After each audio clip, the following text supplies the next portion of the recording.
Treatment, first line treatment अगर मैं कहूँ तो फिर सबसे ज्यादा जरूरी और फर्स्ट लाइन ट्रीटमेंट होता है नॉन ऑपरेटिव, और almost 80 to 90% of the patients gate better with non operative treatment. तो दवाइयां is not the only treatment, सिर्फ दवाइयों से ही इसका इलाज नहीं होता।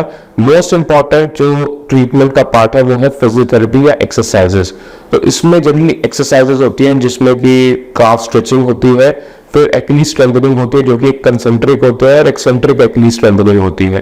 तो ये सारा का सारा काफी समय तक करना पड़ता है, 4 to 6 वीक्स एक फिजियोथेरेपिस्ट के साथ, और 3 महीने तक खुद करनी पड़ती है ये एक्सरसाइजेस, जिससे कि इसमें लॉन्ग टर्म में आराम आता है।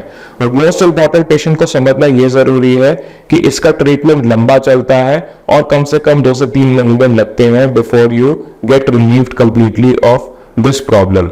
बहुत बारी क्या होता है, कई पेशेंट जो कि किस्मत अच्छी होती है जिनकी, उनका 2-3 हफ्तों में ही इलाज करने से ठीक हो जाता है या दर्द कम हो जाता है, तो वो बाद में एक्सरसाइजेस नहीं करते, और ऐसे पेशेंट्स में रिकरेंस बहुत कॉमन है। तो ये सबसे पहला हो गया एक्सरसाइजेस। दूसरा जो हो गया वो हो गया फुटवेयर। तो फुटवेयर अगर कोई आपको डिफॉर्मिटी है तो उसके हिसाब से आप कस्टमाइज इंसोल, वरना एक नॉर्मल एक्ली सेमिनाइटिस में हल्का सा हील रेस लगभग आधे इंच का जो चाहिए होता है, ताकि पेशेंट्स के टेंडन पे प्रेशर ज्यादा ना पड़े, वो स्ट्रेच ज्यादा ना हो।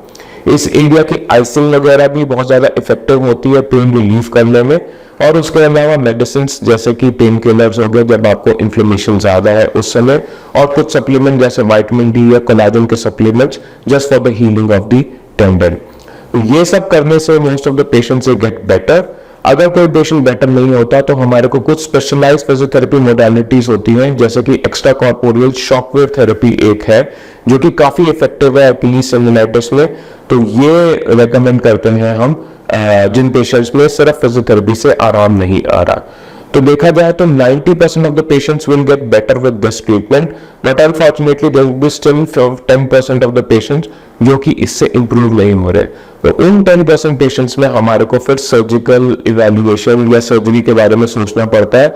और जाहिर सी बात है कि अगर आप एक सर्जरी के बारे में सोच रहे हो तो हम उसको further investigation in the form of MRI करते हैं, ये देखने के लिए कि टेंडन में कोई टेयर है कि नहीं है, टेंडन की क्वालिटी कैसी है, मोटा है कि नहीं है, और उसमें कितना इन्फ्लेमेशन है। तो standard treatment most of the patients में होता है जिसमें कि ये एक्लीस टेंडन की हम डिब्राइडमेंट करते हैं, यानी कि इसकी सफाई करते हैं, जो बड़ी हुई हड्डी है उसको निकालते हैं और फिर टेंडन को वापस लगा देते हैं। कई बार ये टेंडन हमारा इतना डैमेज हो जाता है कि उसके बाद उसकी स्ट्रेंथ पे थोड़ा सा हमें डाउट होता है, तो उन केसेस में जनरली हमारे को एक टेंडन ट्रांसफर करना पड़ता है। जो टेंडन होता है फ्लेक्सर हेलिसिस लॉन्गस, जो पैर के अंगूठे को बेंड करता है, हम वो वाला टेंडन लेके इसके अंदर ट्रांसफर भी करते हैं। डिपेंडिंग अपॉन कि क्या कंडीशन है, कई पेशेंट में सिर्फ हड्डी बड़ी हुई होती है और टेंडन में ज्यादा प्रॉब्लम नहीं होती, तो उसमें सिर्फ हड्डी निकाली जाती जो कि हम दूरबीन से भी कर सकते हैं। और नॉन इंसर्शनल एक्ली सेमिनाइटिस में भी करते हैं यही है कि टेंडन की डिब्राइडमेंट करते हैं। ऑन एंड ऑन जो है स्टैंडर्ड ट्रीटमेंट जो है वो टेंडन डिब्राइडमेंट का है। आजकल कुछ और ऑस्टियोटमीज वाले ट्रीटमेंट भी काफी प्रेवलेंट हो गए हैं, जिनके रिजल्ट्स भी कहते हैं कि ऑलमोस्ट सिमिलर है। Most of the time patient का सवाल होता है कि अगर डॉक्टर साहब मैं सर्जरी करा दूंगा, सिर्फ हड्डी ही निकालनी है, तो हड्डी निकालने के तो 1-2 हफ्ते के बाद मैं चल पाऊंगा। तो ऐसा नहीं है, इसमें जब हम हड्डी निकालते हैं तो साथ में वो हड्डी जो है टेंडन के अंदर होती है, तो हमें टेंडन की सफाई भी करनी पड़ती है। और इन केसेस में जनरली जो रिकवरी होती है उस चक्कर में इसमें काफी ज्यादा समय लगता है, क्योंकि पेशेंट कम से कम 2 से 3 हफ्ते का रेस्ट लेता है।